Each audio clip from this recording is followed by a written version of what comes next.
Getting a shot at a UFC title, it's never a straight line.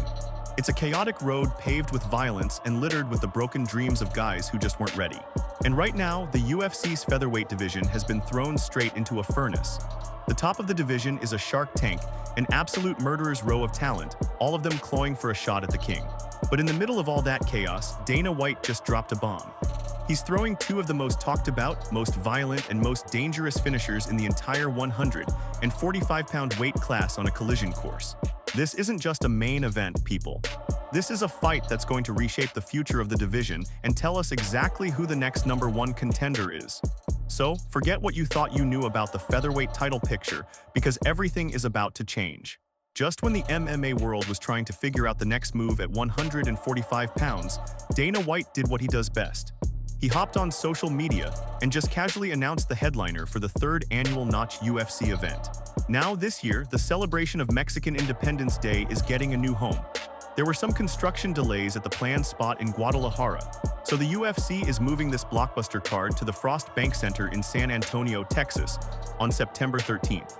And the main event, the 5-round war that's gonna top this card, is a fight fans have been dreaming up for months. It's the #2 ranked featherweight in the world, the guy who just went to war with the champion Diego Lopes, taking on the undefeated wrecking ball of a prospect, Gene Lord Assassin Silva. Let's be crystal clear, this is not just another fight night main event. This is a seismic clash with huge implications.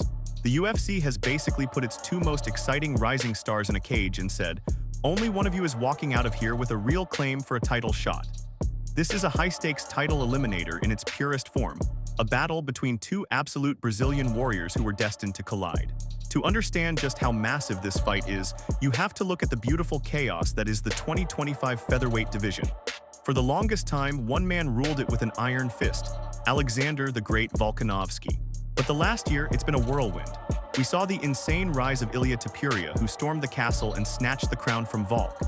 But then, in a move that sent shockwaves through two divisions, Topuria decided his reign at 145 was over before it really even started.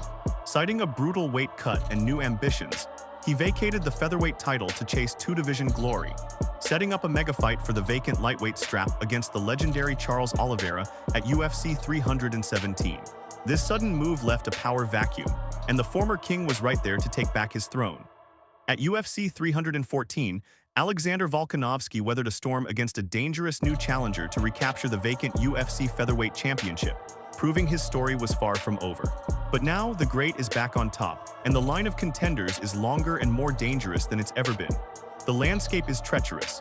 Yair Rodriguez, with his flashy, unpredictable style, looks like he might be the next man up for a title shot. Elsewhere, the division's boogeyman, the undefeated grappling machine Movsar Evloev, is booked in a huge fight against the always dangerous Aaron Pico. With the top guys already booked, the door has swung wide open. The UFC needed a clear, undeniable #1 contender to rise from the pack. And that's exactly what Lopes vs. Silva is designed to do. The winner of this fight doesn't just get a W on their record, they get a golden ticket. They will be next in line after Rodriguez gets his shot, solidifying their spot as the heir apparent to the featherweight throne.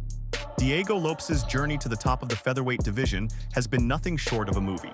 He burst onto the scene with a short-notice debut against Movsar Evloev, and while he lost the decision, he won the respect of every single fight fan with his heart and his ridiculously entertaining style. From that moment on, it was a rocket ship straight to the top. He's now the #2 ranked featherweight in the world for a damn good reason. He's coming off the biggest fight of his life at UFC 314. A grueling 5-round championship war against Alexander Volkanovski for the vacant title. Even though the judges didn't give him the nod, the fight was a revelation. Lopes pushed one of the greatest featherweights of all time to his absolute limit, even knocking Volkanovski down in the 2nd round and proving he belongs with the best of the best. It was a razor-close fight that announced a new power player had arrived at 145 pounds. His style is just beautiful, chaotic violence. On the ground, the guy is a wizard, a black belt who chains together submission attempts so smoothly it's mesmerizing to watch. He's a threat to end the fight from literally anywhere. But what's made him truly terrifying is how much his striking has evolved. He's not just a grappler anymore. He marches forward with smart, aggressive pressure, throwing punches in bunches and showing off true one-punch knockout power, like we saw in his incredible wins over guys like Brian Ortega and Dan Ige. For Diego Lopes, this fight against Gene Silva is everything. It's his most direct path back to the title that was just inches away from him. It's his chance to prove that the Volkanovski performance wasn't a fluke, but a preview of his destiny. A loss here would be a disaster, sending him tumbling down the ladder he climbed so fast. But a win cements his status. It proves he's the rightful challenger and sets up a mouth-watering rematch with Volkanovski that the world would be dying to see again. And on the other side of the octagon, you've got maybe the most fearsome, purely destructive prospect in the entire featherweight division. If Diego Lopes is a whirlwind, Gene Lord Assassin Silva is a hurricane. The man is undefeated in the UFC and has just laid waste to everyone they've put in front of him.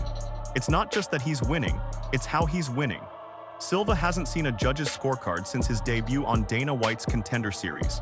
Every single one of his UFC wins is a finish, a testament to a killer instinct you just can't teach. He's not in there to score points, he's there to separate you from consciousness or make you tap. His resume is already littered with the names of tough veterans he made look easy, like Charles Jourdain and Drew Dober. His real coming-out party was at the same event where Lopes fought for the title, UFC 314. On that card, Silva faced his toughest test yet in the gritty, top-ranked wrestler Bryce Mitchell.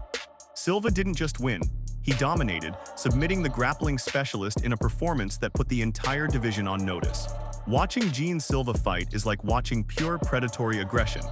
He stalks his opponents in the cage, cuts off their angles, and unleashes fight-ending power in every single strike. His pressure is suffocating, and his confidence is on another level.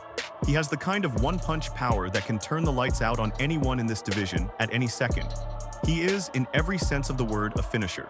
For Gene Silva, this fight against Diego Lopes is the moment he's been waiting for. It's his graduation from terrifying prospect to undeniable top contender. Beating the number 2 ranked fighter in the world, a guy who just went 5 hard rounds with the champion, is a statement that no one could possibly ignore. It's a chance to leapfrog the entire line and announce himself as the single biggest threat to Alexander Volkanovski's reign. This is more than just a main event for him. It's his championship audition, and he fully plans on passing with flying colors. So, how does this incredible matchup actually play out? This fight is almost guaranteed to be fireworks from the opening bell. You've got 2 aggressive, forward-moving finishers, and it's almost impossible to imagine this thing going the full 25 minutes. On the feet, it's a game of Russian roulette. Can Silva's chin hold up against the volume, the pressure, and the weird angles that Lopes is going to throw at him? And on the flip side, can Lopes really walk through the fire of Gene Silva's devastating power to get his own game going? Silva just needs one clean shot to end the night, while Lopes tends to build momentum and wear guys down with a suffocating pace. If this fight hits the mat, we are in for a masterclass. Lopes is arguably one of the most dangerous submission guys in the division. He can snatch a neck or a limb in the blink of an eye during a scramble. But Silva is a powerhouse, and his own ground game, as he showed against Bryce Mitchell, is criminally underrated. He might not be as technically slick as Lopes, but his raw strength makes him a danger everywhere. The big question is this: can Gene Silva land that one perfect, fight-altering bomb before Diego Lopes can drag him into the deep, churning waters of the championship rounds? Can Lopes' cardio and technical skill overcome Silva's raw, untamed ferocity? Someone's will is going to break. Someone is getting finished. This is one of the most compelling main events the UFC has put together all year. It's a true 50/50 fight on paper, and the stakes just couldn't be any higher. But I have to know what all of you think. Who walks out of San Antonio with their hand raised and a ticket to a title fight? Are you siding with Diego Lopes, the proven contender looking for redemption and a second shot at gold? Or are you backing the unstoppable force, the undefeated assassin Gene Silva, to continue his path of destruction all the way to the top? Drop your winner and, more importantly, your method of victory in the comments below. Let's get the debate started. Mark your calendars, September 13th. Noche UFC is coming to San Antonio, and it's headlined by a fight that promises pure chaos. Diego Lopes versus Gene Silva. A new #1 contender will be crowned in the most violent way possible. The featherweight division is moving at a blistering pace, and this fight is the rocket fuel strapped to the engine. Thanks for watching. If you want more breakdowns and analysis on the biggest fights in the UFC, make sure you hit that subscribe button and turn on notifications. You are not going to want to miss our coverage as we get closer to this incredible showdown. We'll see you in the next one.